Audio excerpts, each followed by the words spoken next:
My son is almost 2, and I've been letting him watch Cocomelon, but now I had to get him speech therapy so I can get him to talk. There are countless stories from parents all pointing to the same issue.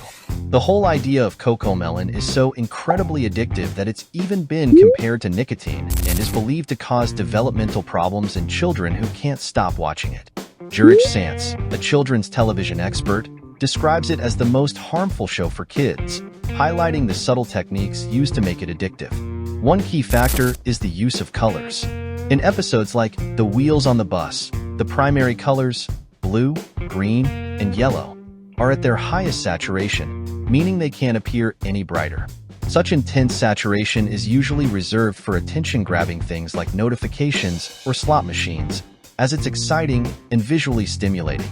Cocomelon combines these colors in sharp contrast, making them seem even more vibrant. For example, shows like Bluey, where the colors blend more softly.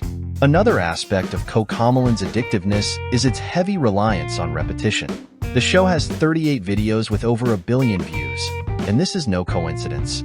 Since a child's brain is wired to learn through repetition, they're naturally drawn to watching the same content over and over again. Cocomelon frequently abuses the repetitive techniques in its videos.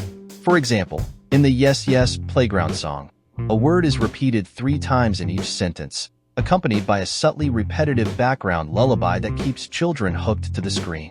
Literally no show or movie puts my son into a deep trance the way Cocomelon does.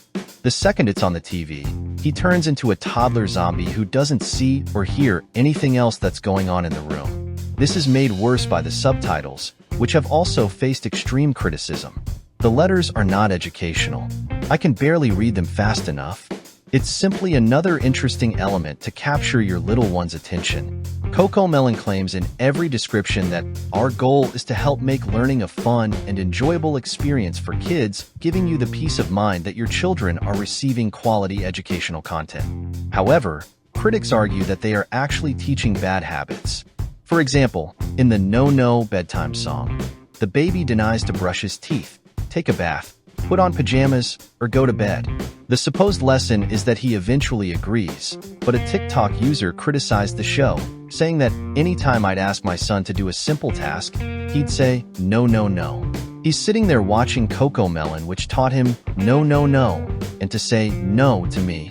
Jerica Sand further argued that these people don't give a shit about our children, they care about money. That's it. Your child's cognitive development in direct exchange for their wealth. And there's an authentic evidence supporting her argument. A New York Times journalist visited Cocomelon's studio and discovered that their primary focus is keeping children captivated, not providing fun and education. Cocomelon's data and analytics team sifts constantly through YouTube numbers to determine exactly what resonates. Should a girl wear black jeans or blue jeans? Should the music be louder or softer? Should the bus be yellow or red? Yellow is the answer. To ensure the accuracy, they employ a more darker and calculated approach. Cocomelon has a specialized distractor room. Once a month, children are brought here one at a time and shown a handful of episodes to figure out exactly which parts of the shows are engaging and which are tuned out. Beside the TV playing Cocomelon episode, there is another screen which plays a continuous loop of now, real-world scenes. A guy pouring a cup of coffee, someone getting a haircut, each lasting about 20 seconds. Whenever a youngster looks away from the Moonbug show to glimpse the distractortron, a note is jotted down. We can see what they're looking at and the exact moment when they got distracted. Therefore, education clearly isn't their primary goal. Keeping children hooked is. And this is proven by Cocomelon's most addictive thing, rapid camera cutting. It's crazy how many times the frame changes on Cocomelon. It's the same type of addicting behavior that we experience on a TikTok binge. It's the quick change of frame that releases that dopamine and makes the videos addicting to watch. Count the seconds between a change of frame. A TikToker known as the Circus Brain counted the seconds between frame changes, first analyzing My Little Pony and finding about 6 seconds between each cut. He then compared it to Cocomelon. 1, 2, 1, 2, 3, 1, 2, 1, 2, 1, 2, 1, 2, 1, 2, 1. In the video, The Nightmare That Is Cocomelon, Semantics reached a similar conclusion, finding that 96% of the shots in Baby Shark were under 2 seconds. She also compared 4 other animated shows. The longest shot on a Cocomelon video was 6 seconds. The longest shot on Arcane was 8 seconds. The longest shot on Bluey was 27 seconds. And the longest shot on Encanto was 18 seconds. Which, when combined with other factors, reveal alarming patterns. This therefore produces stories such as this. I used to volunteer for a preschool, and they had song time. A Cocomelon video came on, and all of the tots stopped what they were doing, put down their cheese crackers, and remained fixated on the screen for the duration of the video. It was honestly kind of terrifying. In the article Cocomelon Made My Kid a Zombie, a mother describes her son's behavior while watching the show. He would be in a daze while watching it. You could be waving your hand right in front of his face, and he wouldn't move. It was almost scary. Similarly, Sarah Mills 98, who stated, "When the Cocomelon addiction is so real that my 1-year-old can navigate the TV to turn it on by himself. However, nothing illustrates this addiction better than the Cocomelon TikTok trend, where parents play the show's intro loudly and film their kids rushing to the TV, visibly transforming their mood within the seconds." A journalist from the New York Times observed a similar phenomenon. The kid in the distractor trend had shown up in the midst of a tantrum which ended the second he heard the Cocomelon theme song. It was no surprise to Wheeler, the head of research. 99% of kids, he said, if they're having issues when they get here, once that Cocomelon song comes on, they're like, "Ah, life is okay, all is good with the world." Obviously there's reason for this. Cocomelon is so hyperstimulating that it actually acts as a drug. And what happens when you stop giving them this drug? Young children experiencing symptoms of addiction and withdrawal, obviously leaving them completely dysregulated.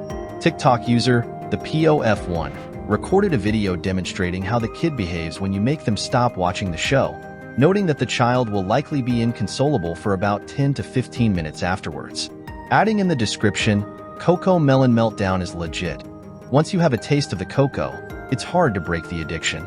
A Reddit user shared that, "My husband and I have been worried about our child. I can slowly see how she'd throw violent tantrums at home and in church whenever she'd get bored and would want to watch the show. Her behavior changes the moment she watches the show, and she will not even eat her meals if she wouldn't watch it."